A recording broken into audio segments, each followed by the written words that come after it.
Salut, c'est Alphonse Dongo, journaliste économique depuis Brazzaville au Congo.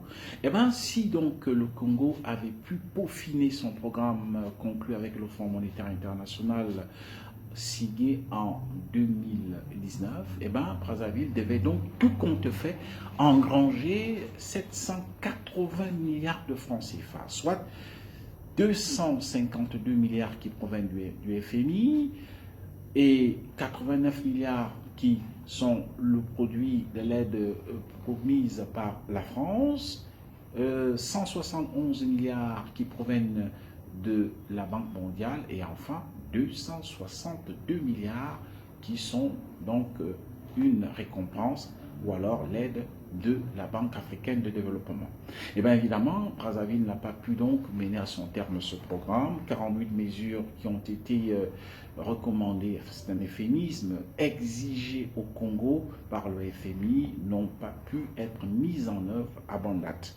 Alors, conséquence, aujourd'hui, Brazzaville se trouve dans une situation d'assèchement financier. Certainement, c'est ce qui a mené le Premier ministre Anatole Kouliné Makosso et la délégation qui l'accompagne à Paris. Sauf qu'il y a quand même un problème.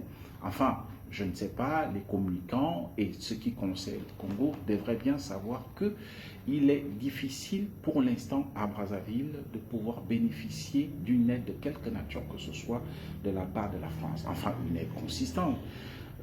Parce qu'il faut d'abord, au préalable, assainir le cadre macroéconomique pour que Brazzaville puisse bénéficier, n'est-ce pas, d'une meilleure signature sur le marché financier international. En d'autres termes, que Brazzaville puisse bénéficier de l'onction ou alors du cutus du Fonds monétaire international et c'est situé quasiment dans la même possibilité que le Sénégal, la Côte d'Ivoire, le Cameroun, le Bénin, qui viennent évidemment de lever des eurobonds avec une période de maturité comprise entre 7 et 11 ans et pour un taux de remboursement qui oscille entre 4 et 6,5%. Donc voilà, Brazzaville a besoin donc de ressources longues, ce qui veut dire en jargon tout à fait usuel, ça veut dire que Brazzaville a besoin des emprunts qui se situent à long terme afin de pouvoir lui donner la possibilité de prendre un peu une bouffée d'oxygène, mener à bien des projets structurants afin de pouvoir rembourser, n'est-ce pas, ce qu'il a emprunté sur le marché financier international.